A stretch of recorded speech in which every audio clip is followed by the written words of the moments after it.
Hi, I'm Jose Armenta, and this is your Federal Employee Benefits, where we cover topics aimed at helping first federal employees like you make smart financial decisions. Today, we're going to cover the three most common early retirement options that all first federal employees have. Now, if you're new here, hit that subscribe button so you don't miss any future videos. Okay, let's get started. So the first early retirement option that you have as a first federal employee is called the MRA plus 10 retirement option. Now, to be eligible for this retirement option, you have to have reached at least your MRA, minimum retirement age, which ranges between age 55 and 57 and is based on your birth year. And so if you find your birth year here on the chart, you'll find your MRA. Now, so that's the age requirement, right? You have to reach your MRA. The years of service is 10 years, okay? So if you have at least 10 years of service and have reached your MRA, you're eligible for this retirement option. Now, the downside to this option is that for every year you are under age 62, your pension will be reduced by 5%. So that can be a significant amount. So that's one of the downsides to this early retirement option, is that your pension will be reduced again by 5% a year for every year you are under age 62. Now, the second downside to this retirement option is that there is no first supplement. And you'll also see that with the other retirement option, is that there is no first supplement with these retirement options. Okay, the second retirement option, early retirement option that you have as a first federal employee is called the postponed retirement option.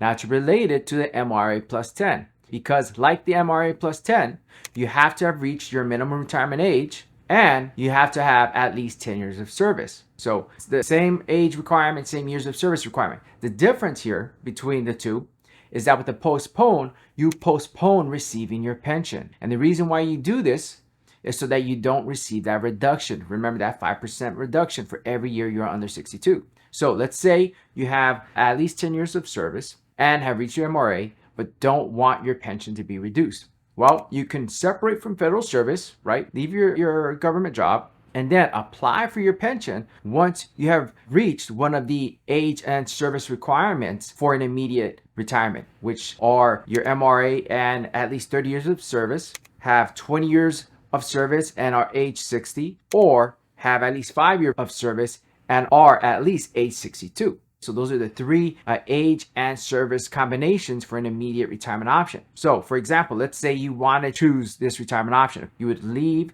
at your minimum retirement age, MRA, so between 55 and 57. Let's say you had 10 years of service, right? You would have to wait until age 62 to receive your full pension without any reduction. So if you had 10 years of service and you reach your MRA, you would have to wait until age 62, right? Because that requirement, the age 62 requirement, the years of service are only 5 years of service required to retire age 62.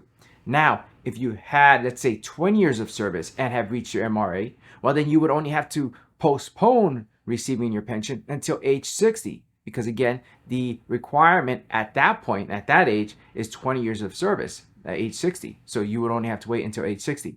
And then let's say you reached your MRA and you almost had 30 years of service, right? Let's say you needed one more year. Well, you would only have to wait that one more year or postpone receiving your pension for that one more year until you had 30 years of service and had reached at least your MRA. And then you'd be eligible for that pension, that unreduced pension.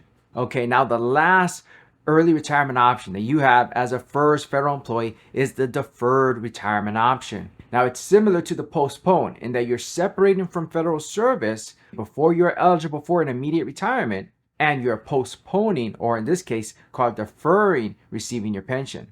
Now, the big difference here is that you only need 5 years of civilian service. It can't be 5 years of military time bought back. No, it has to be 5 years of civilian service, and you can separate at any time. There is no age requirement here. But you're not going to receive your pension. You're deferring receiving that pension until you have met the combination of age and service that would make you eligible for an immediate pension. So I know this is a bit confusing, but let's run through an example. Let's say you want to use a deferred retirement option and you have only 5 years of service. So the age where you would be able to receive your pension would be age 62. Because remember, the age and service combination that would allow you to retire with an immediate pension would be age 62 and 5 years of service. So you'd have to wait until age 62. Now, let's say you have 20 years of service and want to separate now, so you're going to use a deferred retirement option. Well, you'd only have to wait until age 60 to start receiving your pension. So again, you would separate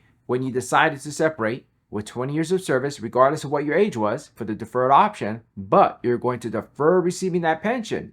You'll apply for that pension once you have reached age 60, because that combination, age 60 and 20 years of service, is what would allow you to receive your pension, unreduced pension. You want to receive that full pension based off of your years of service and age. Now, the big difference here, this is a huge difference, a big difference between all of these retirement options, or the big difference between the deferred retirement option and the two earlier ones, the postpone and MRA plus 10, is that because you're separating before your MRA here, you are not eligible with the deferred retirement option. Again, with the deferred retirement option, you are not eligible to reinstate your insurance once you start receiving your pension. With the first two options, the postpone and the MRA plus 10, you are eligible to reinstate your FEHB, your health insurance, and your FEGLI, your life insurance, when you start receiving your pension. You can reinstate them with the postpone and with the MRA plus 10. You are not eligible to do that with the deferred retirement option. So that's the big difference here between the first two and this deferred option. So critical point there to keep in mind when you're deciding which option may be the best choice for you. If you're thinking about leaving the federal government early, it's essential that you understand these retirement options, because the right choice will depend on several factors, like your years of service, retirement age, and whether you have an alternative affordable health insurance plan. So make sure you keep all of that in mind when you're weighing these options. I hope you enjoyed the video. If you did, please hit that like and subscribe button. That's the best way to support this channel.